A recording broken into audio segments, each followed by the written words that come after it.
Hey guys, in this full 2025 guide, I'll show you how to connect a bank account to QuickBooks Online.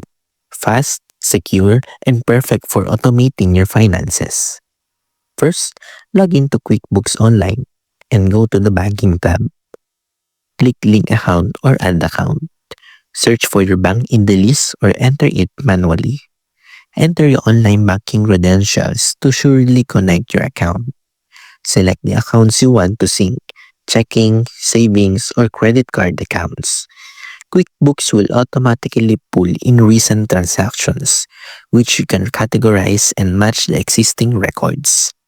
Review the connection to ensure everything is accurate and adjust sync settings if needed. And that's it. Your bank account is now connected to QuickBooks Online in 2025. If this helped, don't forget to like and subscribe for more QuickBooks tutorials.